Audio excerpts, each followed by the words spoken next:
僕は一番恐ろしいのは特に日本人の場合ですね、よく言われてることは、つまり日本人は管理社会が非常に徹底していて、全てこの団体でこの行動する、あるいはその、一つのその方向にですね全部そちらへ向いてしまうという性格がどうもあるようなんです。でこれがそのロボットに非常に似てるんじゃないかということなんですけどね。一番大きな非難はその日本人はクリエイティビティがない、つまり全てイミテーションであるということですね。で僕は今まではそうかも分かりません。つまりそのいろいろ海外のその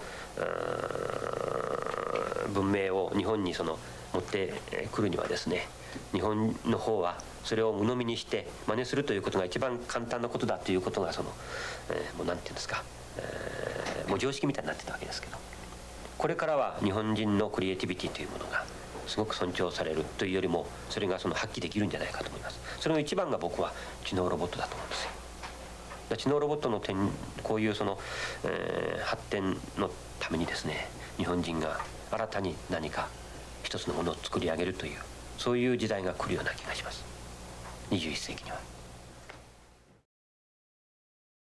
The history of anime is a long one that stems back all the way to the mid-1900s, beginning with the popular work Astro Boy, written and illustrated by the man who would come to be known as the godfather of anime and manga, Osamu Tezuka. This man who single-handedly and very accurately predicted the future of not only Japanese media, but more nobly anime manga culture, believed that starting with his own story, thousands would usher in a new era centered around creativity and originality. He also believed that the height of this era would come sometime around the 21st century. And while it's quite undeniable that the late 1900s had its fair share of legendary and iconic titles, we can't ignore what the 2000s brought to the table for us. For starters, storytelling has grown far beyond what it used to be.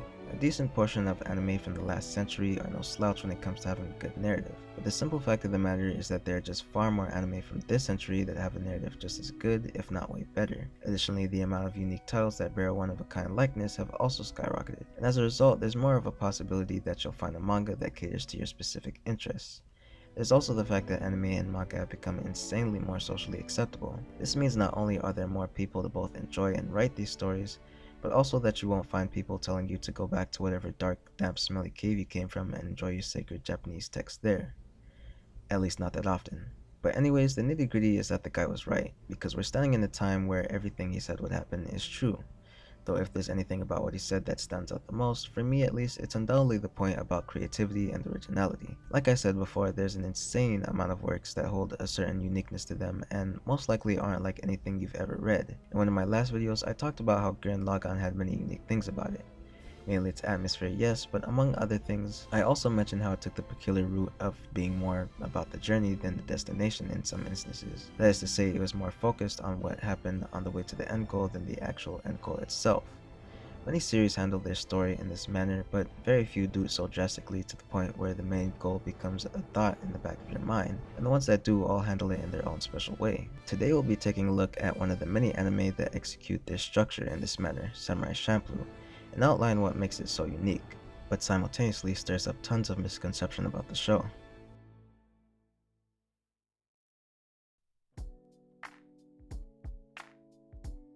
Samurai Champloo is an anime that I believe is one great example of the creativity and originality that Osamu Tezuka spoke of long ago. In the past 2 decades, anime and manga have come out with all sorts of unique narratives, and they only continue to grow more and more diverse and quirky.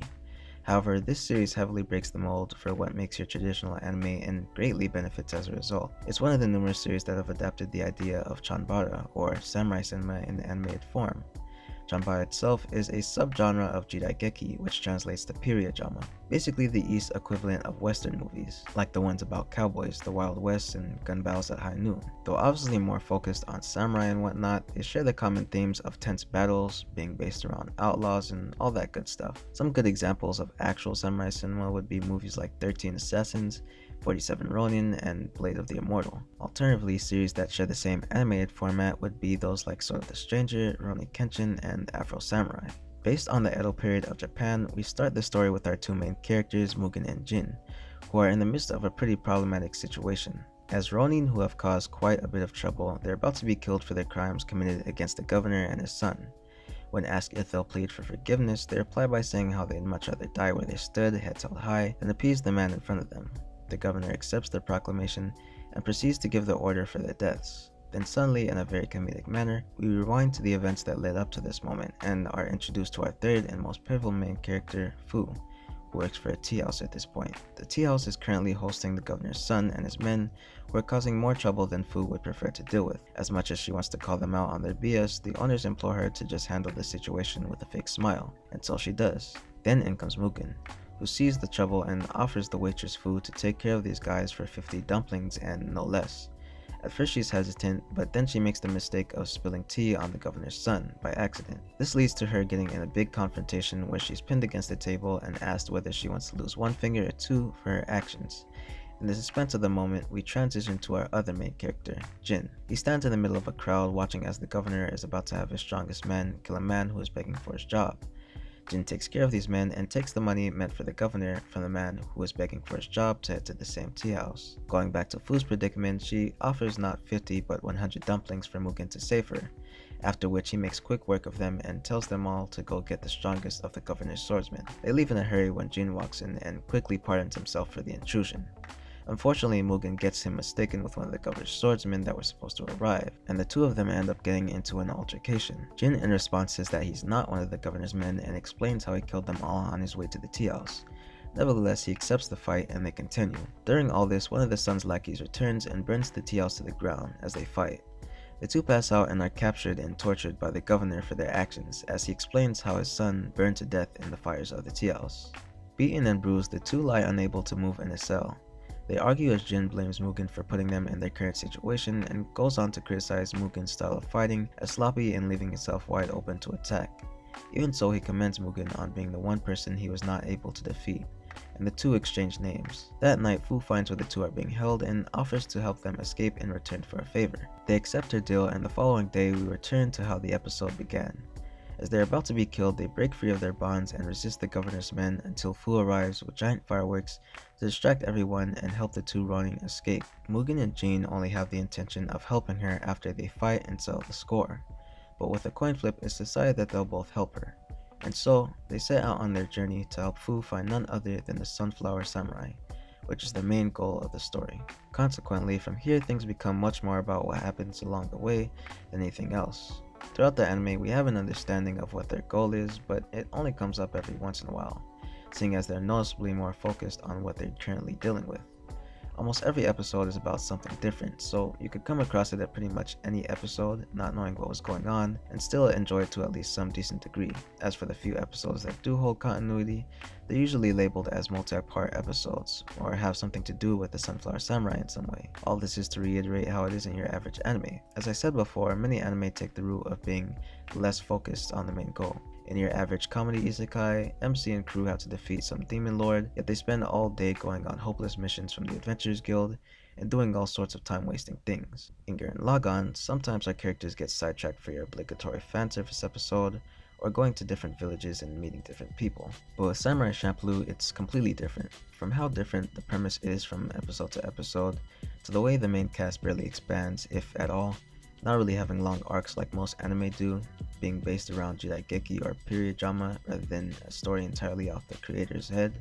And if all that wasn't enough, one of the most interesting things about the show is that its director, Shinichiro Watanabe, is known for basing many of his works off different genres of music, and Samurai Champloo is based on hip-hop. You wouldn't think it goes well together, but I promise you it makes for an incredible atmosphere and original soundtrack. All these things make it unique and probably unlike anything you've ever seen before. But this is also where all the misconception comes in. I'm partly making this video to give the show the praise it deserves, no doubt about that, but many people will end up watching this show at some point or another if they haven't already, and because of all these things that separate it from traditional anime, it doesn't tend to stick for those people. Not everything is for everybody, and tons of people only understand this through first-hand experience. But I can't help but feel that Samurai Champloo is a show that's better to go into knowing what to expect. It's for these reasons that it can be classified as an underrated gem, not because it holds the same format as other anime, but just isn't all that known of, rather due to how different it is overall. In understanding this, oh my god. In understanding this, people will go into watching it with an open mind rather than have their mind set on the idea that it's just another series that follows a linear story with more than a handful of characters and other things you'd expect from any other regular anime. As Osamu Tezuka predicted long ago, these pieces of fiction have grown to unfathomable heights of popularity, and with the passing of time, they only grow even better. Knowing that, by no means am I downplaying the countless other creators and their works that contribute so much to this current era for anime and manga. But ultimately, when it comes to creativity and originality, there aren't many that reach the golden standard and stand the test of time like Samurai Champloo does. With that being said, thank you all for watching the video. I really appreciate it. Samurai Champloo is one of my favorite anime of all time, so I really felt like it would be a criminal to not make a video on it in some capacity. I know a lot of you may not have seen it, but just remember to stay open-minded if you decide to give it a shot, because like I said, it's probably drastically different from both what you're used to and expecting in an anime.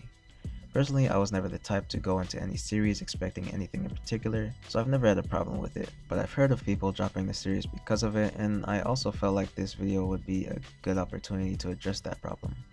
Aside from that, I hope I've given you guys some sort of incentive to give it a try because frankly, it's an extremely underrated gem of a series that many people are missing out on. But anyways, as always, this has been Tensa. Stay easy, guys.